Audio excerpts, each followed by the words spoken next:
Thaina mamangaida khungang amada matai manau makhoi ani lerammi.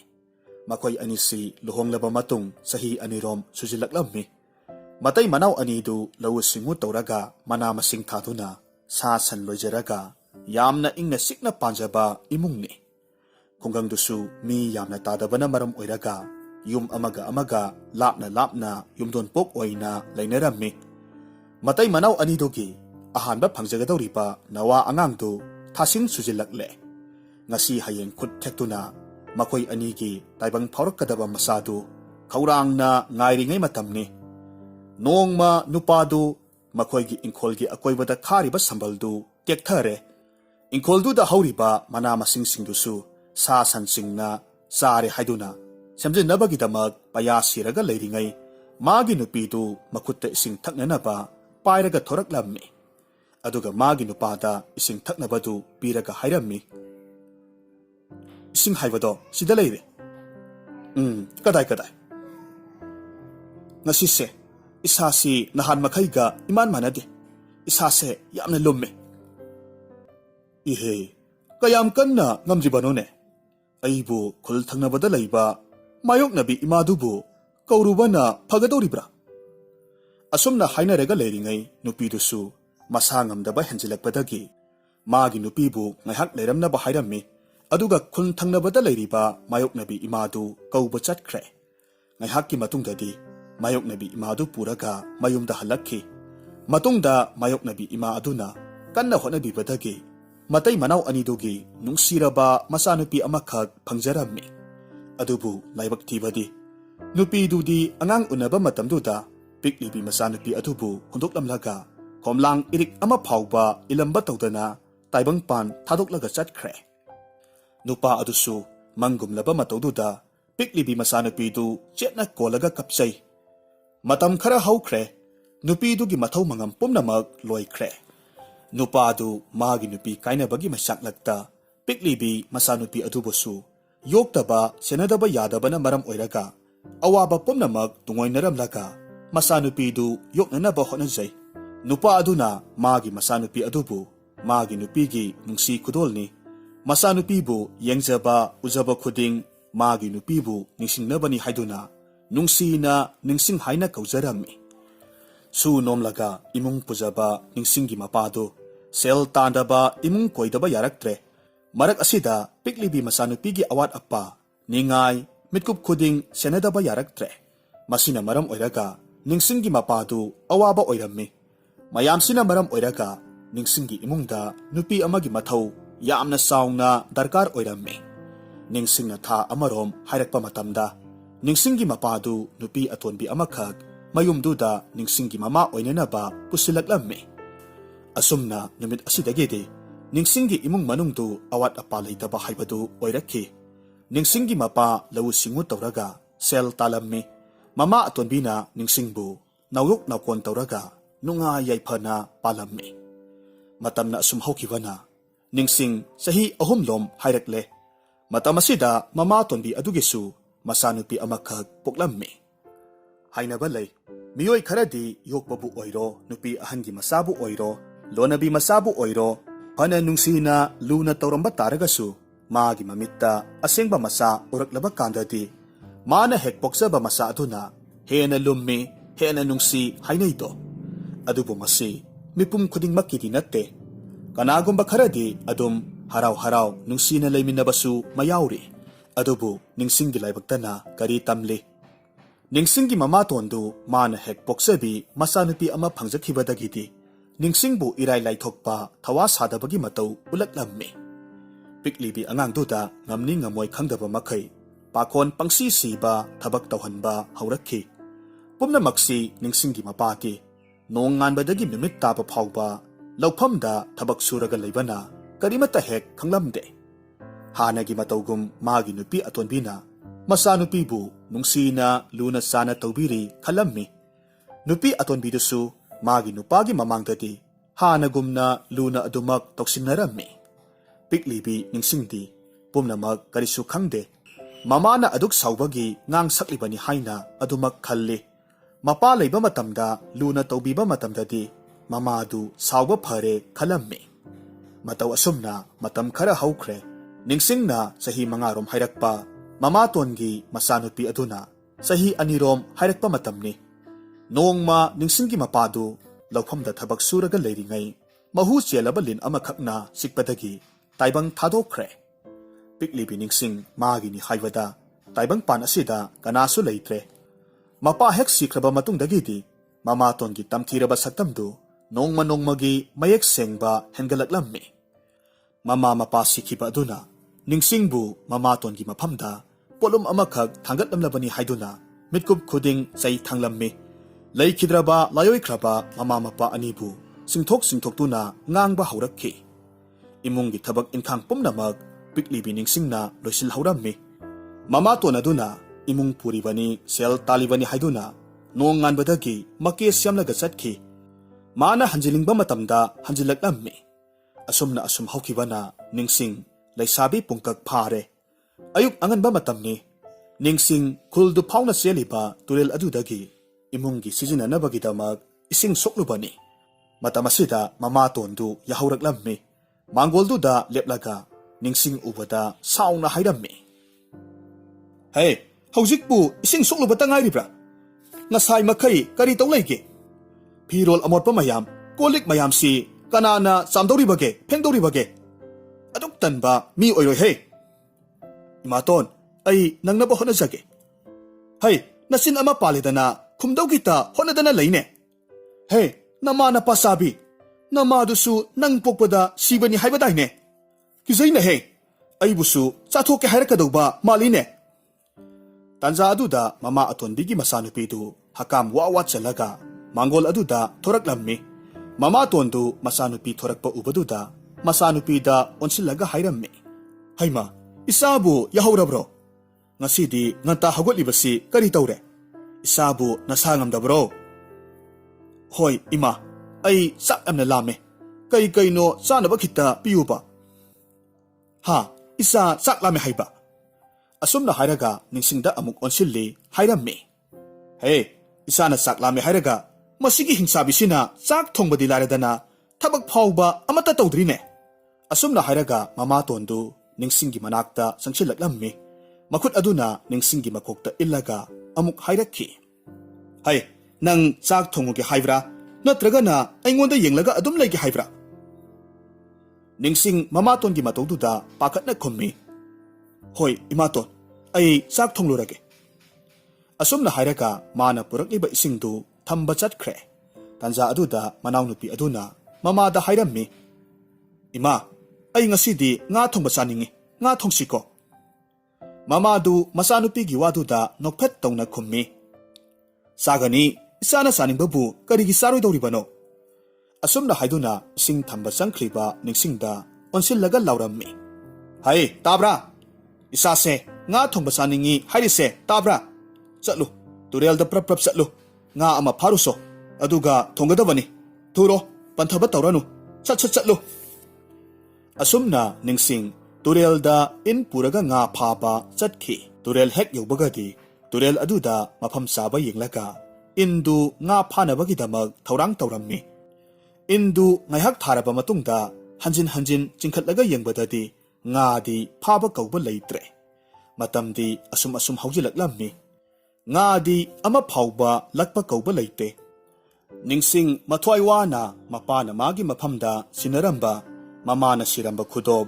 mamagi ningsing khudam oiriba magi khutyaida siriba khudob tu lokthoklammi makhutna pasilli khudob aduda munna yenglaga mahak mapi tana hairammi ima ai yamna ware aisu ima pabung nakhoi anigi nanakta laklage aibusu lawba lakpiro aingonda tawriba thokliba mayamse ai khangba ngamdre aigi awabasi ubiragadi aibusu lawba lakpiro asumna hairaga thamoi sokna kappi tanja aduda ising manungdagi nga amakhak phat launa songkhalaklammi aduga magi khudoptu laklaga ising manungda songthakre ningsing tawriba matawduda ngaihak samamnei mama mapa anigi amata ngairaba ningsing khudam oiriba khudop adu nga duna umlaga pukhibaduda ningsing akiba amata leitana turelduda songtharammi iroiraga nga dugi matungda asum tanaraklammi nga dugi matung ilaga asum lakpa matamda surungway kariway tauba amakak thengnarami. Nga adusu surungdugi manungda sangkhirami. Angakpagi matongni, surungdugi manungda sanglakpa matamdadi, ising irol nung aduda kangphan amakak layram ledo. Maphamdu yorokpa kantadi, nga adusu mafam khangdana adumag mangkhre. Ningsing irol nung aduda layram liba angakpa maphamdu yengna asum lakpa matamdadi, u pambi amakak mayna grong grong saklaga layramba thengnarami. U pambi adugi masa amadana, usek mahum amada, paiba ngamdriba apikpa usek masa ani ahum yauraga lay, aduga upay laytraba mapi aduna, u pambi dugi akoybada koina pairammi. Masa singbu kanbiyu haibagum kanna khongli. Tauriba mataududa ningsing u pambiduda kakatlammi, usek mahumdu lautharaga laymaida thambirammi. Adumna taubaduda usek mapidu masa singdugi manakta pashillakhi. Masa sing adubu nungsina masana konbirammi. Ngaihaki matungda usek mapi aduna ningsingda onsilaklammi, thagatpa phongdokpagi mataugum khonglakhi. Ningsingsu usek mapi masa singdu nanbiramlaga layriba lambi adomda amuk chatkhi. Ngaihak asum laklaba matungda pat amakhak thengnarammi. Hariba patu ikang thasu natana patugi isingdu loinamak kanglammi. Madu ubada ningsing wakhalda khalli. Karigino ikang thasu natana patsiki isingsina kanglibasibo. Tanza aduda ngasai mafam khangdana mangkhiba ngadu patugi imaida ningsinggi mamangda thoraklammi. Ngadu ubada ningsingna hairammi. Nang aigi khudop lawkhiba ngadu natra. Aigi khudopto aigi iphamda sinabiyu. Mado aigi ima pabunggi ningsing khudam oiraba amatang hairaba posakni. Aigi iphamda sinabiyu. Angakpagi matongni ningsinggi wa aduda nga aduna taibang miyoiba amagumna taibang mirolda khumlaklammi. Piroy, nangdi yamna phatte. Numit khudingi aikhoibu phaduna hatli aduga sai. Aduna ai nangi khudopto nangonda sukpi piroy. Ningsingna makha tarammi. Aina nakhoibu phaningduna phaba natte. Ima atonbigi saraida pambai leitabadagi phabani. Nga aduna makha tarammi. Adudi phare. Adu oiba taragadi ai nangonda nangi khudopse pirage. Adubu nang thabak amadi hana pangthuklamba tai. Karigumba nangna thabakse pangthukpa ngamlabadi aina nangi khudopse nangi nafamda sinage. Ha, kari karamba thabakno aina ngamba oiragadi ai soidanamak pangthuksage. Nupi masa yengu pasigi isingse ikang thasu natana kanglibase. Mase hingsabi amagi mitrang laywanani. Mana numit khudingi makha tana asumna sum tauba taragadi pachi soidanamak kangkhragani. Pachina kangkhiba taragadi pachigi manungda hingzariba thawai panba jiba singsi loinamak siragani do. Maramasina nangna hingsabi dubu magi mitrang laywadu thingba ngamba taragadi nangi khudopse ai pige. Ningsing nga adugi wafamdu munna khalli. Khudop adugi khakta natana pat adugi mapan tanglaga hingzariba thawai panba jiba sing adugi su khalaga wafamdu pangthoklage khalammi. Asumna ningsing hariba thabaktu pangthokpa haribadu yare. Matungda nga na hingsabigi leifamsu taklammi. Nupi masa yengu masigi oi thangba lambi asida asum satlu. Khara satlaga mithungsang amakhak thengnagadawribani. Mafamduda mi kaya amasu awa pothaduna lairamba thengnani. Mafamdudagi amuk khara satlaga yamna liraba guha amakhak thengnagani. Guhadugi yetlom thangbada surung masa amakhak laibani. Surung adudani hingsabi aduna lairibase. Ningsing ngadugi wafamdu munna taraba matungda thabaktu pangthuknabagidamag lakpa haurammi. Leptana asum lakpana ngaduna ngasai hairakpa mithungsangdu thengnarammi. Mafam aduda miyoi kaya amasu isai jagoi yengduna makhal makhalgi asa athak ahaw athum amadi mayai kaaba nisa kaya yu kaya thaklaga awa potharaga mi kaya marum lairammi. Ningsing pumnamak adu hanna yenglamda magi pangthokadawriba mathau adugidamak surungdu tamna laklammi.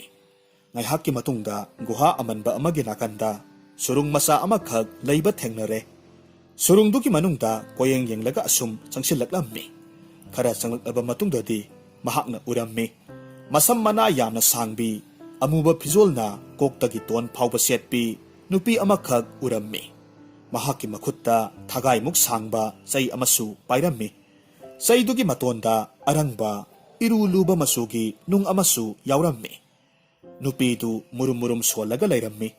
Ningsing kachin amada thajilli, tuminna nupi du na tauriba singdu yenglaga lay. Hairiba tanjaduda, mana lotliba mapamaduda, yot ki sarang masa amada, tenawa amakhak lairammi. Tenawa aduna ningsing uba matamda hairakki. He nupi masa, masigi hingsabisi yamna phattabani. Mana aibusu pharaga, sarang asigi manungda so lolaga thamlibasini. Nangsu hingsabisina ukiba taragadi, nangbusu soidanamak phakrani. Maphamse thadoklaga thunamak chalhoro. Tenawana hairakpaduda ningsing tenawadugi leiphamduda yenglakpa matamdadi urammi. Yotki sarangdugi manakta so amakhak taraga leiba ui. Ningsingdu so khungatlaga tenawaduna leiriba sarangdu so hangdokpirammi. Aduga hairammi. He tenawa, aina nangbu thadokpirabani. Naning tamna paijakro. Tenawadu sarangdagi paithokhibasu tawde. Pakatna ningsingdo onsillaga hairammi. Nupi masa, aikhoi khudongthiba tarani. Aina maphamasidagi paithokhiba taragasu. Hingsabisigi mitrang laiwana aibu amuk soidanamak phakhini. Nang chatkro, maphamsidagi chatkro. Ningsing tenawagi waduda makha taramba tawdana hingsabiki manakta sangshinki. Aduga hairammi. He hingsabi, nangna tawriba phattaba thabaksingsi kudakta lepu.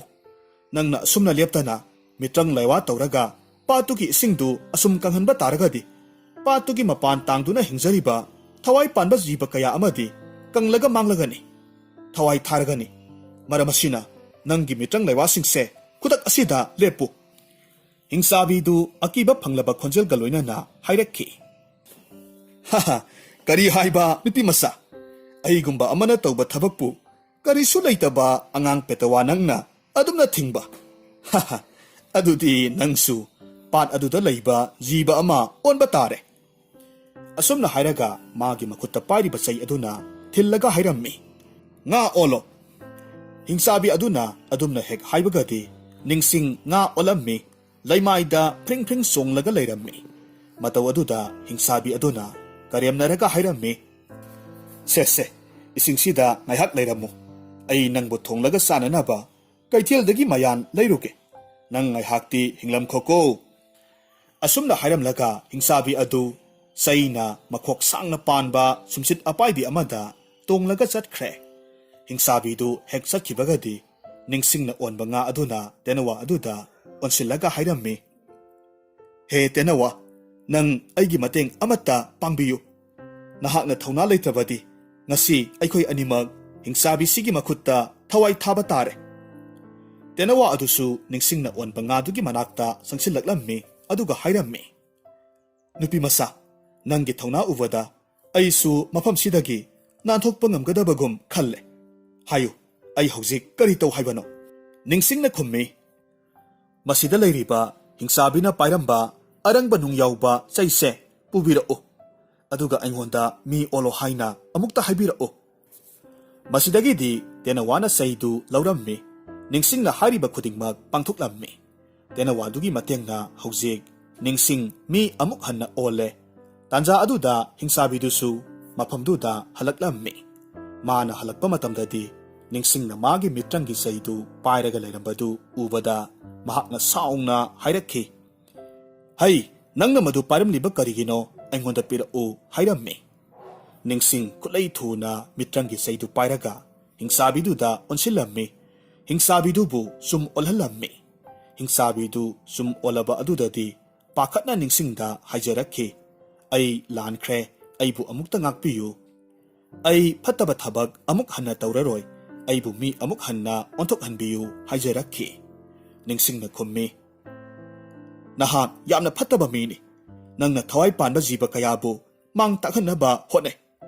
Nangsu jiba masa ama oina madugi awabado phangbo oyu. Asumna hairamlaga tenawa amadi ningsing surung manungdagi thoraklammi. Tenawa adusu ningsingi maphamda thagat wahay kayamarom hairamlaga maning tamna paikre. Aduga ningsingsu ngasai ngaduna leihoriba patu tamna halaklammi. Patu hek yorakpa kandadi nga adusu mafamduda ningsingbu ngairaga leirammi. Ningsing mafam aduda hek yorakpagadi mana hingsabidu maitiba pirambagi warisingdu tamge tauwi. Matam aduda ngana hairakki. Nupi masa, ay khange. Nangna taromba pumnamak haujikti ay khange. Nga adugi waduda ngayhak ngakna lay. Tanja aduda nga adu isingdudagi tapna paikhalaklammi. Lairembi amagi saktamda onthoraklammi. Aduga makata na hairammi. Nupi masa, masi pumnamakse ayna nangbu changyang tawbani. Aygi changyang pumnamak nangna may pakna pangthokle. Ay nangonda karigumba karapigi. Masigi matungda nang nga amuk hanna paranuko. Asumna haiduna lairembi aduna ningsinggi mapamda yaamlaba sanalupa kayamarum pibirammi. Aduga ningsinggi mapana sinaramba mamagi kudop adusu pibirammi. Aduga mabu ngasai ahanba thengnakiba tureldugi mapanduda thinbiraklammi. Masigi matungda ningsing lairembiduna pirakpa yamlaba sanalupa singdu puraga mayumda halaklammi. Ningsing na mayum yorokpa kandadi mama atonbi amadi manaw nupidu sauna mangol aduda leptaga leirammi. Ningsing lakpo ubaduda mama atonbi aduna ngange taurakki. Hairiba tanja asimaktada ningsing na purakliba yamlaba sanalupa singdu ubaduda sauramba pumnamak phakre. Sanalupa singdu panglakpagi maramda hanglakki. Ningsing su mangonda thokiba pumnamak tamlammi. Penba naitrabi mamaton amadi manaw nupidudi ningsing na purakliba sanalupa sing aduna penthokpagi mahon ka hena pangkibadagi mamaton amadi manaw nupidu tureldu tamna laklammi. Ising manungda chongtharabmi. Ningsing na hairikliba mafamdu tamna laklammi. Makoy anidu asum iroiraga lakpa matamda ningsing na ahanba thengnakiba kangphan taba surungdu thengnarammi. Mafamdu hek yobagadi ningsing na ngasai thengnakiba atugum u pambi amakhak mainang grong saklaga leibadu thengnarammi. Aduga u pambidugi akoibada usik mapi aduna koina pairaga kanbiyu haibagum kanna khonglammi. Mama masa anidudi makoygi mamangda uriba pumnamaktu karisu nasungba tauramde. Hanna yenglamba tawdana lairiba lambi aduda adumak laklammi. Mama aduna hairammi. Ha, usiksing asigidamak karigi khudongthiba mayok nagadawribano. Aikhoidi sanalupasing lawba lakpani. Matam mangangumsi. Asumna hainaduna mama masa anidu leptana asum lakpa matamda patu thengnarammi. Hariba pat aduda nga amakhak iroiraga leirammi. Nga adu ubaduda mamana hairammi. He nga, nahaknara, aygi isanupi ningsingda sanalupa kayamarum piraklibase. Nga na kummi, mani, nahak ningsinggi mamara. Mani, aikhoidasu ningsingda pikiba adugum, aikhoidasu sanalupa singdo piyu. Nga na makatara Pare, adu oirabadi, nakoy ani tabak amadi pangtuklamba tay. Mataw asumna ngasay ningsingda haikibagum tabak amata sitadana pangtuknaba hairammi. Mama masa anidusu ngaduna hairakpagi matung inna surung tamna laklammi. Makoy anina asum lakpa matamda mithung sangduda thunglarammi. Mafamduda hek thunglabaga mafamdugi nungayba aduda yaurammi. Asa athak athum ahaw makal singdu saraga jagoi isay singdu yenglaga lay. Yu amadi mayay kaba nisa singdu ngauraga laythoklammi. Mafam aduda matam kayamarum haukre. Mama masa anidu wakal tarakpa matamdadi numit tagadawre. Anidu ngasay ngaduna hairakpa wadu ningsinglakpadagi taha surungdu tana laklammi. Surungdugi manungda sangsilakpa kandadi yengbada adukki matik singlembi lairembi amakhak lepnaga leirammi. Lairembi aduna mama masa anidubu hek uba matamda mama masa anidu hangoi olhalammi. Tawriba matawduda mama aduna pakatna hairammi. Hi, karino tawriba mataw asibo? Aikhoibu taibangmi amuktadi olhanbiyu haijarammi. Lairembina hairammi. He, masi pumnamak nakhoina tawjaruba phattaba thabaksing adugi mahaini. Nasasingi marakta asan mirai naiba, karam sauba, buksel pikpa, matam pumnamakta phattaba thabakta khanba, nakhoidi masina matik sabani. Mama adu mamittagi mapitana kaplaga hairakki. ꯑꯩꯈꯣꯏ ꯌꯥꯝꯅ ꯂꯥꯟꯈ꯭ꯔꯦ, ꯑꯩꯈꯣꯏꯕꯨ ꯑꯃꯨꯛꯇ ꯉꯥꯛꯄꯤꯌꯨ, ꯑꯩꯈꯣꯏ ꯑꯃꯨꯛ ꯍꯟꯅ ꯐꯠꯇꯕ ꯊꯕꯛ ꯇꯧꯔꯔꯣꯏ ꯍꯥꯏꯔꯝꯃꯤ꯫ ꯂꯥꯏꯔꯦꯝꯕꯤꯅ ꯈꯨꯝꯃꯤ, ꯐꯔꯦ ꯐꯔꯦ, ꯍꯟꯗꯛꯃꯨꯛꯇꯤ ꯅꯈꯣꯏꯕꯨ ꯉꯥꯛꯄꯤꯔꯒꯦ꯫ ꯃꯁꯤꯒꯤ ꯃꯇꯨꯡꯗ ꯑꯃꯨꯛ ꯍꯟꯅ ꯐꯠꯇꯕ ꯊꯕꯛ ꯇꯧꯕ ꯇꯥꯔꯒꯗꯤ ꯅꯃꯥ ꯅꯆꯥ ꯍꯉꯣꯏ ꯑꯗꯨꯃꯛ ꯑꯣꯟꯒꯗꯕꯅꯤ꯫ ꯃꯁꯦ ꯂꯥꯏꯔꯦꯝꯕꯤ ꯑꯩꯒꯤ ꯁꯥꯞꯅꯤ꯫ ꯃꯁꯤꯒꯤ ꯃꯇꯨꯡꯗ ꯂꯥꯏꯔꯦꯝꯕꯤ ꯑꯗꯨꯅ ꯃꯃꯥ ꯃꯆꯥ ꯑꯅꯤꯗꯨ ꯇꯥꯏꯕꯪ ꯃꯤꯑꯣꯏꯕ ꯑꯃꯨꯛ ꯍꯟꯅ ꯑꯣꯜꯍꯜꯂꯝꯃꯤ, ꯇꯨꯔꯦꯜꯗꯨꯒꯤ ꯃꯄꯥꯜ ꯇꯝꯅ ꯊꯤꯟꯕꯤꯔꯛꯂꯝꯃꯤ꯫ ꯃꯁꯤꯒꯤ ꯃꯇꯨꯡꯗꯒꯤꯗꯤ ꯅꯤꯡꯁꯤꯡ ꯑꯃꯗꯤ ꯃꯃꯥꯇꯣꯟꯕꯤ ꯑꯃꯗꯤ ꯃꯅꯥꯎꯅꯨꯄꯤ ꯅꯨꯡꯁꯤ ꯆꯥꯟꯅꯅ ꯅꯨꯡꯉꯥꯏ ꯌꯥꯏꯐꯅ ꯄꯥꯟꯈꯤ꯫